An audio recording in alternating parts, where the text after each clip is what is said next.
Hi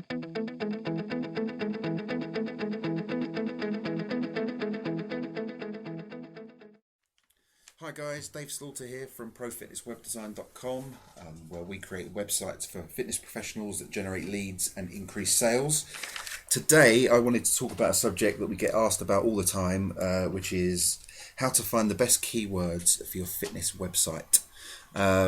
SEO, search engine optimization, which is what keywords are to do with, is something that a lot of people still don't quite understand. There's still a lot of mystery around it.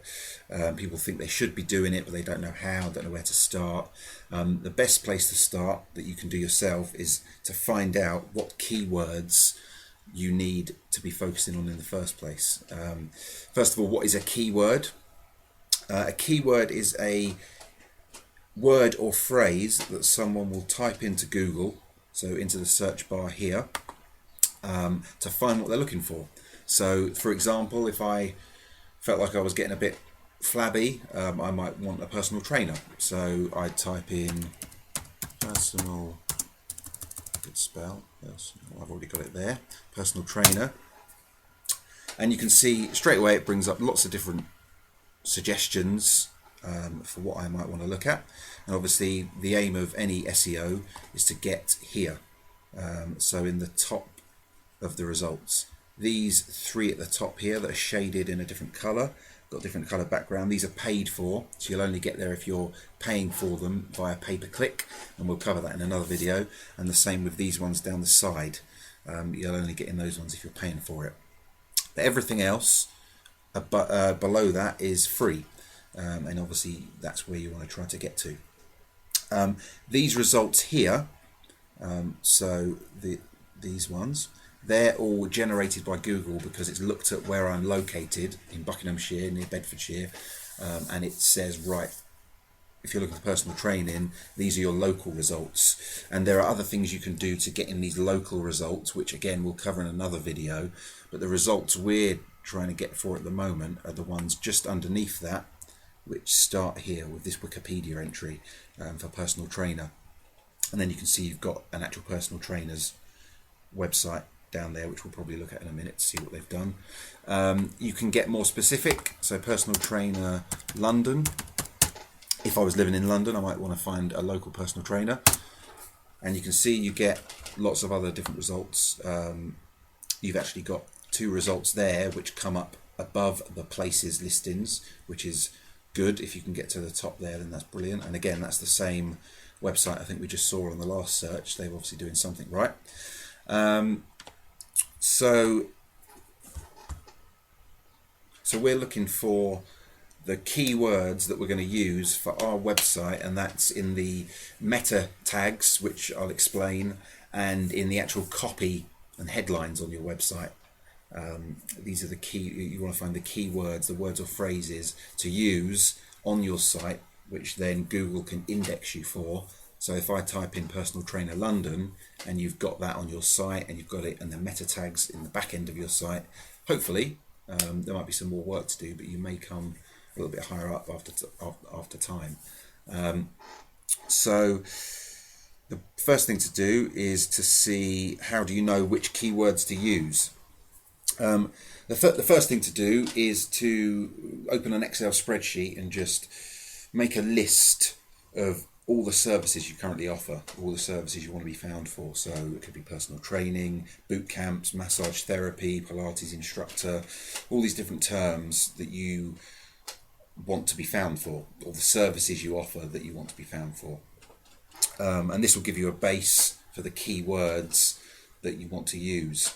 Now these keywords are probably fairly short. They're just a product or a service. So the next step would be to drill down deeper and to come up with some that are more specific. These longer keywords are called long tail keywords, and they're more phrases that people are going to type in rather than just words. For example, we've already done this, personal trainer in London. It's a little bit more long tail than just personal trainer, and it cuts down. Someone might be in Birmingham and looking for a personal trainer. You don't want to be coming up in a Birmingham list if you're in London. Or you get a little bit more specific, personal trainers in South London, and that's even more specific. Another really good way to find keywords is to look at your competitors' sites and to see what keywords they're using. And we've already seen a few sites here which have come up in both our searches. I think this one here, Tim Hayes Fitness, was further down when we just typed in personal trainer. But this guy here, Experienced London Personal Trainer, he is coming right at the top. So in order to find out what keywords he's using, obviously, first of all, we can see that he's using in his title tag, which is one of the main things that Google indexes you on, Experienced London Personal Trainer. So he's got London Personal Trainer in his title tag.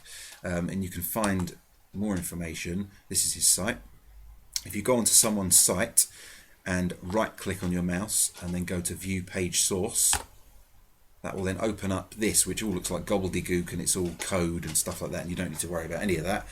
What we're looking for is at the top, normally you'll see this little meta name and it's got keywords written, and then next to that you'll have a whole list of this person's keywords.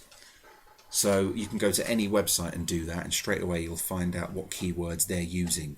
So he's using fitness trainer, London, personal trainer, personal training, and Surrey.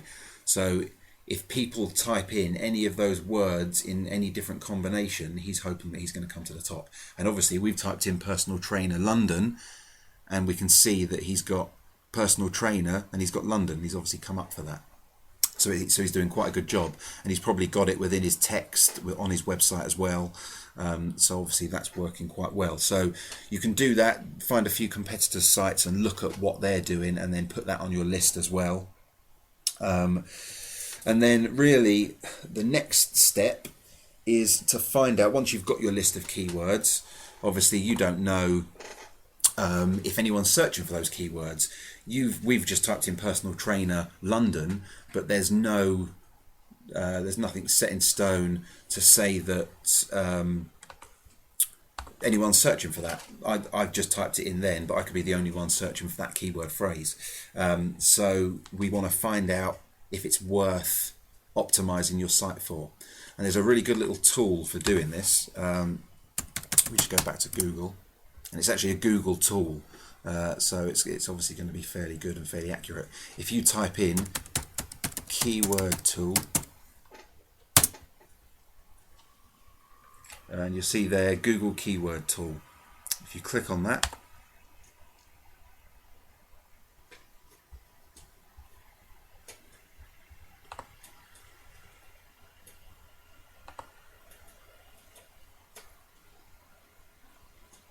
okay, and this is what it looks like.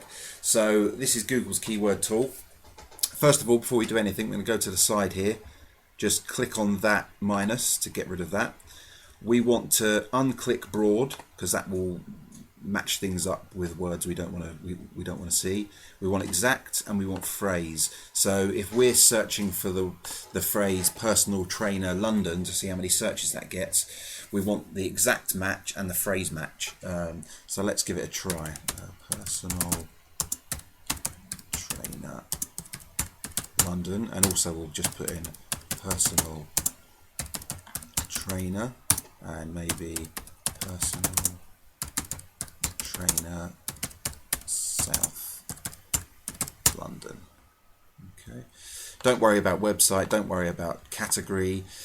Click on only show results closely related, and then you have to just prove that you're human and type in a word.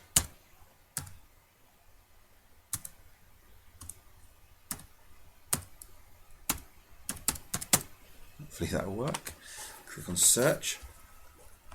Right, and if we scroll down, you'll see that at the top here it gives you the exact match, which are the ones with the little brackets round, and this means that's showing results for when people type that exact phrase in. So nothing else, just that phrase. The one underneath that, which has got the exclamation, quotes either side, is a phrase match. So it's showing you results where personal trainer London comes up. So it could be within a bigger sentence. So it could be part of I'm looking for a personal trainer London. So it's best to look at the exact match ones, because these are going to give you much better results. So if we look over here, it tells you how much competition there is. So if it's high competition, it's going to be harder to get to the top. If it's medium competition, it's going to be easier. And if it's easy, then obviously it's going to be a lot easier to get there. And then you've got here global monthly searches and local monthly searches.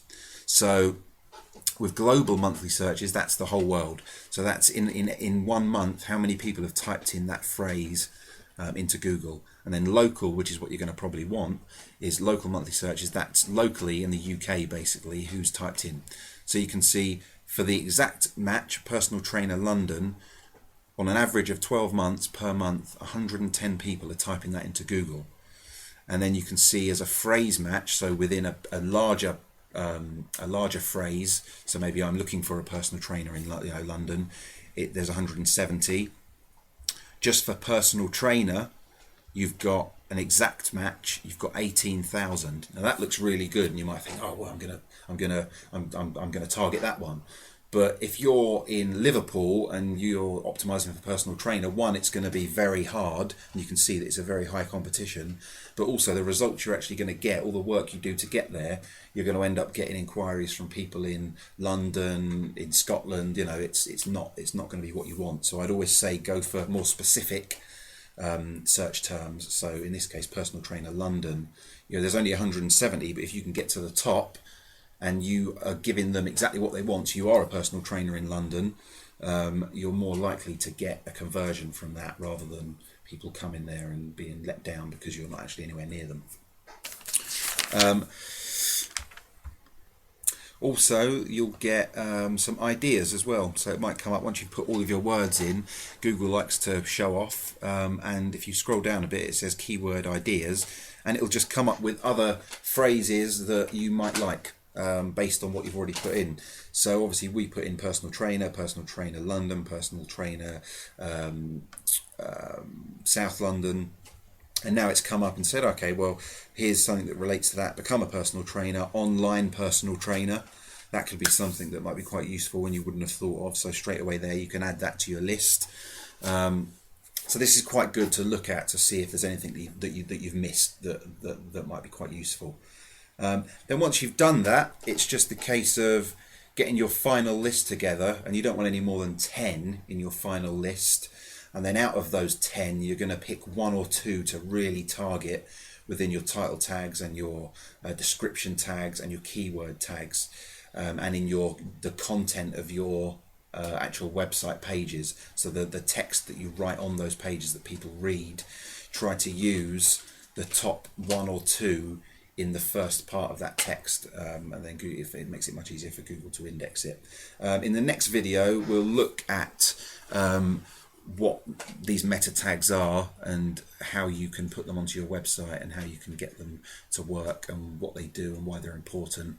But I hope this has been useful. If you're watching this on YouTube, please like the video or leave a comment below. Let us know what else you'd like to see. If you're watching this on our website, please leave a comment below as well and tell us what you think and tell us if there's anything else you'd like us to cover. I hope it's been useful. Thanks for your time.